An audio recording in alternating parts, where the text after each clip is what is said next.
अस्सलामुअलैकुम and hello to all students.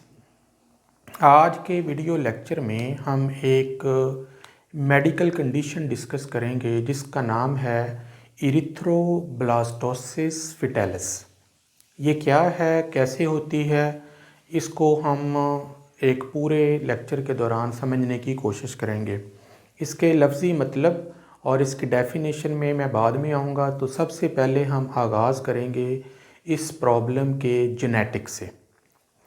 जैसा कि आप जानते हैं कि दुनिया में ABO ब्लड ग्रुप सिस्टम पाया जाता है, जिसमें इस बुनियाद के ऊपर, ABO की बुनियाद के ऊपर मुख्तलिफ़ इंसानों को मुख्तलिफ़ ब्लड ग्रुप्स में तकसीम किया गया है। किसी का ब्लड ग्रुप A होता है, किसी का B होता है, किसी का O होता है और किसी का AB होता है। तो ये आप ऑलरेडी जानते हैं।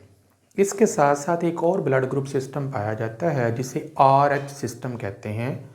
RH सिस्टम के मुताबिक जो ABO ब्लड ग्रुप है, इसमें पॉजिटिविटी और नेगेटिविटी आती है, यानी A पॉजिटिव है, A नेगेटिव है, B पॉजिटिव है, B नेगेटिव है।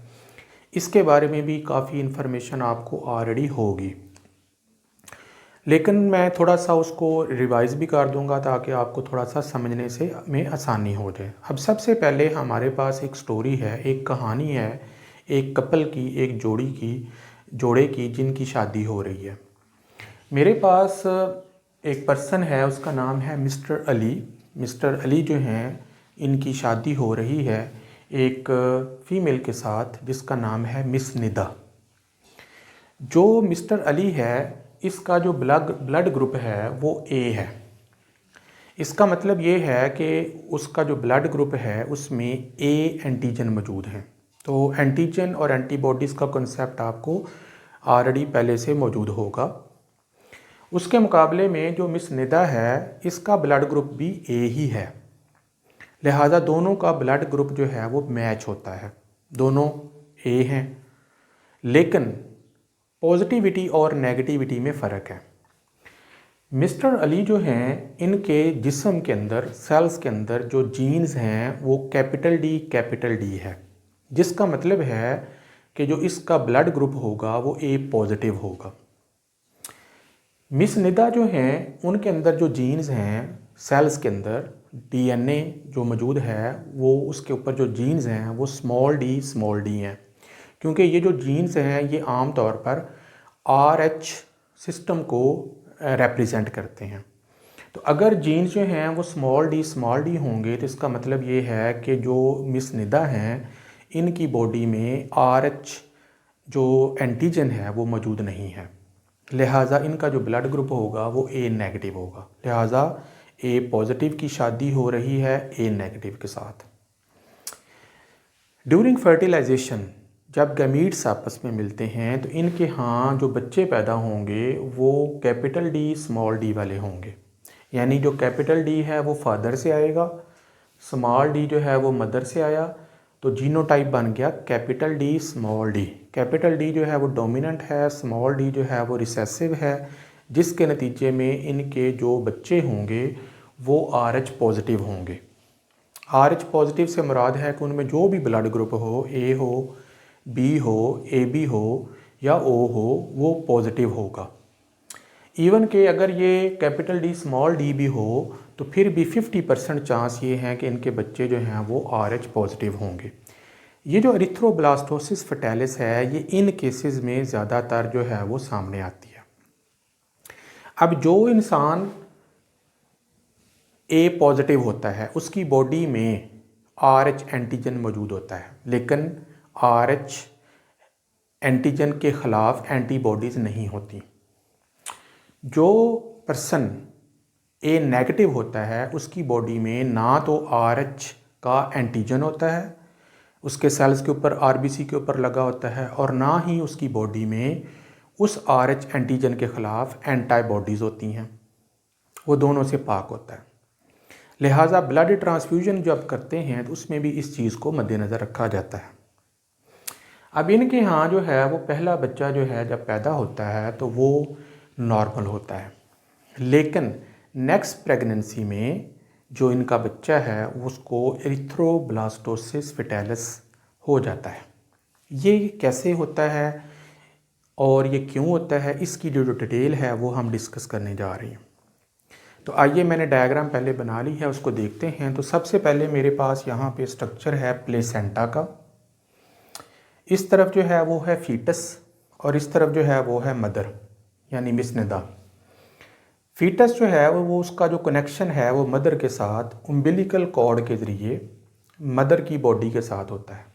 तो ये जो प्लेसेंटा है यहाँ पर मदर की आर्टरियोल्स और मदर की वेन्स आ रही हैं। यहाँ पर एक पूल बन जाता है जो कि आपको रेड कलर में नज़र आ रहा है, जहाँ पर मदर का ब्लड जो कि ऑक्सीजनेटेड है वो यहाँ पर पहुँचता है। इधर से क्योंकि फीटस है, बेबी है, उसकी जो बिलिकल कॉर्ड से आर्टरीज और वेन हैं वो आती हैं और इस पूल में कैपिलरीज की शक्ल में मौजूद हैं। यहाँ पर गैसियस एक्सचेंज होता है, फीटस को न्यूट्रिशन मिलती है, ऑक्सीजन मिलती है। लेकिन यहाँ पर एक एम्ब्रियोनिक कोरियन है जो कि आपको ऑरेंज कलर में नज़र आ रही है। ये मदर के ब्लड को फीटस के ब्लड से सेपरेट रखती है ताकि दोनों का ब्लड मिक्स अप ना हो, और होना भी नहीं चाहिए वरना इनकम्पैटिबिलिटी आ जाती है। जब जो फीटस है उसकी जो डेवलपमेंट है वो कंप्लीट हो जाती है तो बर्थ का प्रोसेस स्टार्ट हो जाता है, पैदाइश शुरू हो जाती है। ड्यूरिंग द बर्थ के प्रोसेस में मैंने यहाँ पर एक जो है वो फर्स्ट एक्सपोजर का केस निकाला है। अब आपको पता है और जेनेटिक्स में मैंने बताया है कि जो फीटस का जो ब्लड है वो ए पॉजिटिव है या कोई भी पॉजिटिव ब्लड है, जबकि मदर जो है मिस लिदा वो तो नेगेटिव है। अब जब बर्थ का प्रोसेस होता है तो ये जो प्लेसेंटा है ये डिटैच होता है, अलग होता है, जिसके नतीजे में इसकी जो ब्लड कैपिलरीज हैं वो डैमेज हो जाती हैं। अब यहाँ पर हम पहले केस की तरफ आते हैं। क्या किया है मैंने, यहाँ से छोटा सा एक हिस्सा मदर के ब्लड का और फीटस की ब्लड कैपिलरीज का यहाँ पे एनलार्ज कर लिया है। ये जो रेड कलर का बॉक्स आपको नज़र आ रहा है ये बेसिकली मैटरनल ब्लड है जो कि नेगेटिव है, ना इसके अंदर एंटीजन है RH, ना ही उसके अंदर एंटीबॉडीज़ हैं। ये जो कैपिलरीज आपको नज़र आ रही हैं ये इन्फेंट यानी फीटस के ब्लड की कैपिलरीज हैं जिसके अंदर उसका ब्लड मौजूद है, और इसका जो ब्लड है वो पॉजिटिव है क्योंकि उसको फादर ने जीन दे दिया है। इसके अंदर क्या है, RH एंटीजन मौजूद है लेकिन RH एंटीबॉडीज़ नहीं है, एंटी RH एंटीबॉडीज़ नहीं है। इसके अलावा यहाँ पर एम्ब्रियोनिक कोरियन की लेयर मौजूद है जो दोनों के ब्लड को सेपरेट रखती है। लेकिन क्या हुआ during the process of birth, क्या हुआ कि ये जो ब्लड कैपिलरीज हैं ये रप्चर हो जाती हैं, फट जाती हैं, जिसके नतीजे में थोड़ा सा ब्लड फीटस की बॉडी से, न्यूबॉर्न बेबी से बर्थ के दौरान सीप करके लीक होकर मदर की ब्लड सर्कुलेशन में आ जाता है। अब यहाँ पर देखें तो ये मदर का ब्लड है, उसमें जो फीटस के RH पॉजिटिव वाले सेल्स हैं वो दाखिल हो गए हैं। अब माँ की बॉडी में वाइट ब्लड सेल मौजूद हैं जिन्हें बी लिम्फोसाइट कहा जाता है। ये एंटीबॉडीज़ प्रोड्यूस करते हैं। जैसे ही इनको फीटस के RBC एनकाउंटर करते हैं तो रिएक्शन के तौर पर मदर के वाइट ब्लड सेल यानी beta cell immunoglobulin anti-RH antibodies produce कर देते हैं। क्यों करते हैं, वो समझते हैं कि ये एक दुश्मन है जो हमारी बाउंड्री में दाखिल हो रहा है, ये एक फॉरेन पार्टिकल है, क्योंकि हमारी बॉडी कोई भी फॉरेन पार्टिकल हमारी बॉडी में दाखिल हो तो उसके ख़िलाफ़ रिएक्शन शो करती है और एंटीबॉडीज़ जनरेट करती है। लिहाजा मदर के ब्लड में ब्लैक कलर में आपको नज़र आ रही हैं एंटीबॉडीज़ प्रोड्यूस हो जाती हैं जिन्हें IgG इम्यूनोग्लोबुलिन G कहा जाता है। ये जो एंटीबॉडीज़ हैं ये बड़े लंबे अरसे तक मदर के ब्लड के अंदर रह सकती हैं। अब पहली प्रेगनेंसी हो जाती है, कंप्लीट हो जाती है, जो फीटस है वो दुनिया में आ जाता है, न्यूबॉर्न बेबी आ जाता है, एज सच कोई प्रॉब्लम नहीं हो रहा। और पहली जो प्रेगनेंसी है उसमें आमतौर पर इतना ज़्यादा इशू आता भी नहीं है। अब हम क्या करते हैं, दोबारा फिर देखते हैं जो अभी मैंने आपको जेनेटिक्स इसकी बताई है कि अब क्या हुआ कि कुछ अरसे के बाद वो मिस निदा जो हैं दे आर वो जो दोबारा जो हैं वो उनके जो हैं इम्प्रेगनेटेड हो जाती हैं, यानी उनके अंदर उनके यहाँ दूसरे बच्चे की जो पैदाइश है वो मुतवक्को है। अब क्या होता है, अब ज़्यादा ख़तरा है। अब क्या ख़तरा है, अब हम दूसरे केस को देखते हैं। यहाँ से फिर मैंने क्या किया है, सेकंड प्रेगनेंसी में वही प्लेसेंटा मदर की साइड, फीटस की साइड, मदर की बॉडी में RH एंटीजन नहीं है, लेकिन अब RH एंटीबॉडीज़ मौजूद हैं। कहाँ से आई? फर्स्ट प्रेगनेंसी में पहले बच्चे के ब्लड ने सीपेज के दौरान मदर के ब्लड में दाखिल होकर मदर के वाइट ब्लड सेल को स्टिमुलेट किया, जिसके नतीजे में बहुत सारी IgG एंटीबॉडीज़ मदर के ब्लड में मौजूद हैं। अब क्या होगा, सेकंड प्रेगनेंसी में प्लेसेंटा तो बना हुआ है, तो मदर के ब्लड में आपको यहाँ पर सेकंड एक्सपोजर, ये RH पॉजिटिव फीटस है ये भी, क्योंकि उसका ज़ाहिर है सारे बच्चे जो हैं वो पॉजिटिव होंगे।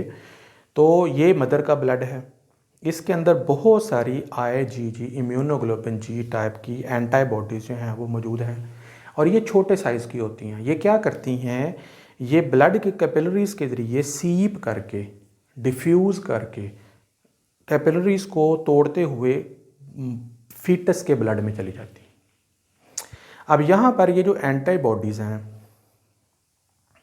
IgG, ये क्या करती हैं, ये क्योंकि एंटी RH एंटीबॉडीज़ हैं, RH के ख़िलाफ़ एंटीबॉडीज़ हैं, और फीटस जो है उसके पास बहुत सारे RH एंटीजन हैं जो उनके रेड ब्लड सेल के ऊपर लगे हुए हैं, उनके ख़िलाफ़ रिएक्शन शो करती हैं, जिसके नतीजे में जो फीटस होता है उसके जो ब्लड सेल्स हैं, रेड ब्लड सेल हैं, वो डिस्ट्रॉय होना शुरू हो जाते हैं, टूटना शुरू हो जाते हैं।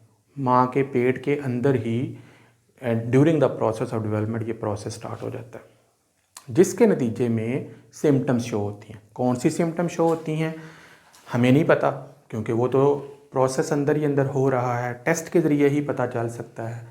क्या सिम्टम्स आती हैं कि जो बेबी होगा, फीटस होगा, वो आम तौर पर स्वॉलन होगा अगर हम अल्ट्रासाउंड करेंगे तो।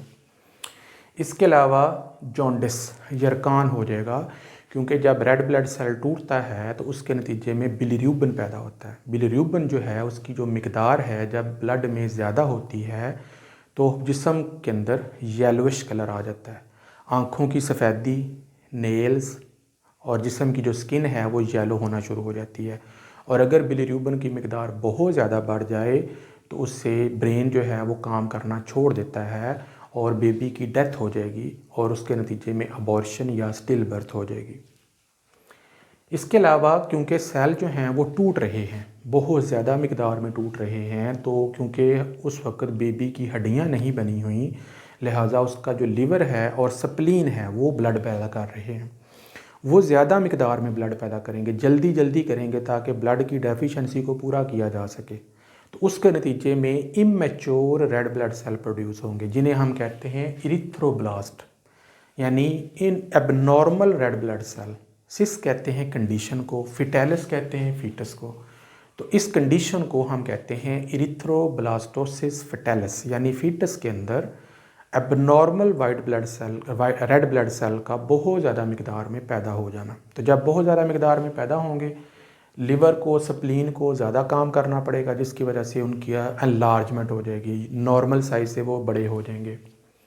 एनीमिया, खून की कमी हो जाएगी, डेफिनेटली ब्लड सेल टूट रहे हैं तो आमतौर पर जो खून की कमी हो जाएगी। इसके अलावा हाइड्रोप्स फिटेलिस, जिस्म के अंदर, सीरस मेम्ब्रेन के अंदर, कैविटीज़ के अंदर फ्लूइड इकट्ठा हो जाएगा, जिससे कंजस्टिव हार्ट फेलियर हो जाएगा और बेबी की डेथ हो जाएगी, जिसके नतीजे में अबॉर्शन या स्टिल बर्थ हो जाएगी। तो ये तमाम सिम्टम जो हैं ये अबॉर्शन की तरफ जा रही हैं, बेबी की डेथ की तरफ जा रही हैं। मोस्ट लाइकली यही चांसेस होंगे, लेकिन सम टाइम अगर बेबी सर्वाइव भी कर जाते हैं तो वो उनके अंदर भी ये सिम्टम हमें पैदा होने के बाद जो हैं वो नज़र आएंगी।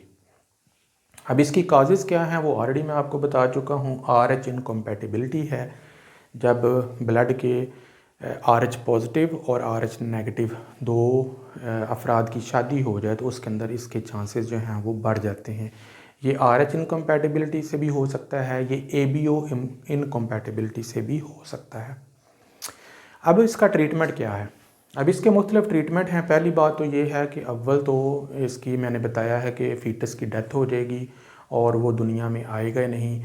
अगर वो पैदा हो जाता है तो वो बहुत ज़्यादा वीक होगा, बहुत ज़्यादा उसके अंदर एनीमिया होगा, उसको जॉन्डिस होगा, उसकी फौरी तौर पर ट्रीटमेंट करनी पड़ेगी।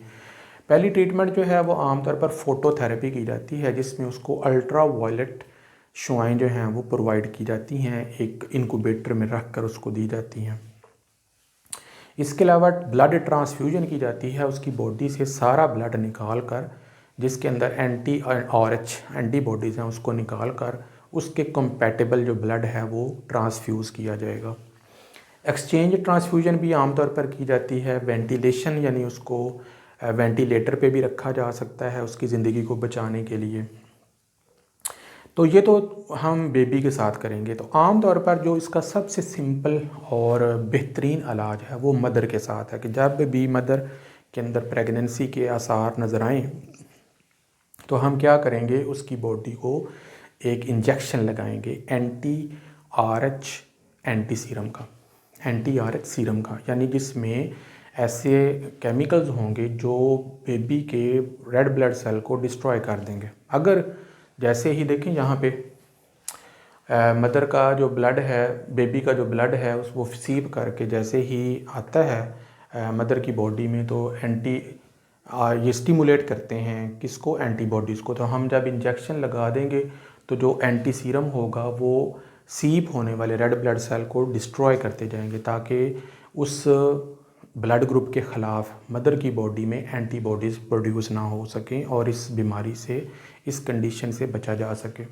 इसके अलावा अगर अर्ली प्रेगनेंसी में भी हम ये इंजेक्शन लगाएंगे और आफ्टर बर्थ भी ये इंजेक्शन लगाएंगे कि अगर ड्यूरिंग द बर्थ या ड्यूरिंग द प्रेगनेंसी फ़ीटस का जो ब्लड है अगर वो सीप करके मदर की बॉडी में आता है तो ये जो एंटी सीरम है ये उसके रेड ब्लड सेल को आते ही डिस्ट्रॉय कर देगा ताकि एंटीबॉडीज़ जनरेट ही ना हो सके। अगर एंटीबॉडीज़ जनरेट नहीं होंगी तो ज़ाहिर है ये सारा प्रोसेस जो है वो रुक जाएगा।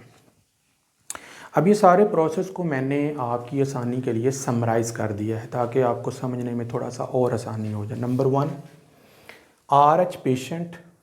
RH नेगेटिव पेशेंट जो कि यहाँ पे मिस निदा हैं उनके अंदर RH नेगेटिव ब्लड है, बिफ़ोर प्रेगनेंसी वो मौजूद हैं। उसके बाद दूसरे मरहले में उनके यहाँ वो प्रेग्नेंट हो जाती हैं, प्रेगनेंसी आ जाती है, लेकिन उनका जो बेबी है, उनका जो फ़ीटस है वो RH पॉजिटिव है। तीसरे नंबर पर प्लेसेंटा सेपरेट हो रहा है, ब्रेकडाउन हो रही है। फिर उसके बाद जब ये रेड ब्लड सेल फ़ीटस के RH पॉजिटिव वाले माँ की बॉडी में आएंगे, मदर के ब्लड में आएंगे, तो मदर जो है उसके अंदर सेंसिटाइजेशन आएगी, यानी उसके जो वाइट ब्लड सेल हैं वो एंटीबॉडीज़ जनरेट करेंगे उस RH एंटीजन के ख़िलाफ़। फिर क्या होगा, नेक्स्ट प्रेगनेंसी में जो RH पॉजिटिव फ़ीटस फिर दोबारा आ गया। फिर उसके बाद क्या होगा कि जो मैटरनल RH एंटीबॉडीज़ हैं जो मदर की बॉडी में बहुत ज़्यादा तादाद में पैदा हो गए हैं, ये एंटर हो जाएंगे फ़ीटल सर्कुलेशन में थ्रू प्लेसेंटल कैपिलरीज़, माँ के फ़ीटस के ब्लड में चले गए। फिर क्या होगा, RH एंटीबॉडीज़ जो मदर की बॉडी से सीप करके फ़ीटस के ब्लड में चले गए हैं, ये क्या करेंगे, उसके सर्कुलेशन सिस्टम में दाखिल हो जाएंगे और वहाँ पर जाकर क्या करेंगे, हीमोलाइसिस, हीमो कहते हैं ब्लड को, लाइसिस कहते हैं ब्रेकडाउन को, RBC को तोड़ना शुरू कर देंगे।